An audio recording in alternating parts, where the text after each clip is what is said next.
I'm Jonathan Slatt. I'm the youth minister here at Norwin Christian Church. And today I want to talk to you about continuing our series on misconceptions about the Christmas story. And the error, if you will, that we're going to look at today is the question, did Mary ride a donkey into Bethlehem? Now, a lot of times in nativity scenes or in children's plays or sometimes in things that we see in different types of media, Mary is typically riding some sort of animal to get to Bethlehem. I mean, it was a couple mile journey. It would have taken a long time, and she was pretty far along in her pregnancy. We know that because she gave birth as soon as she got to Bethlehem. So it only makes sense to us that she would have ridden something instead of having to walk across a desert to the town of Bethlehem. But is that true? Let's look at Luke chapter 2, starting in verse 1. In those days, Caesar Augustus issued a decree that a census should be taken of the entire Roman world. This was the first census that took place a while after Quirinius was governor of Syria. And everyone went to their own town to register. So Joseph also went to the town of Nazareth in Galilee, to Judea, to Bethlehem, to the town of David, because he belonged to the house and line of David.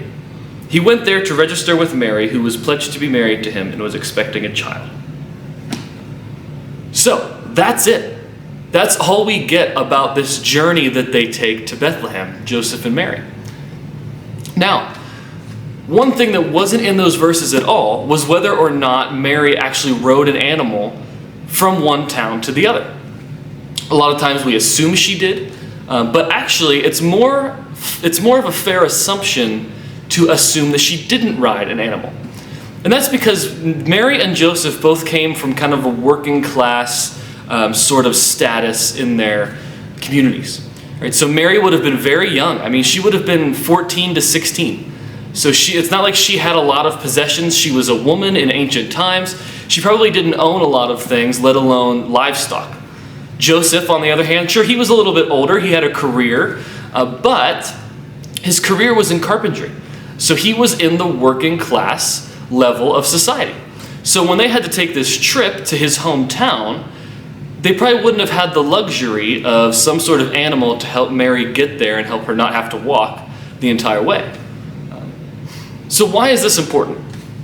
Well, in my opinion, this illustration of not being able to afford a donkey and having to make this trip and all these inconveniences coming with Mary and Joseph's engagement and with Mary's pregnancy, it just shows how much God is willing to use broken situations to accomplish his will.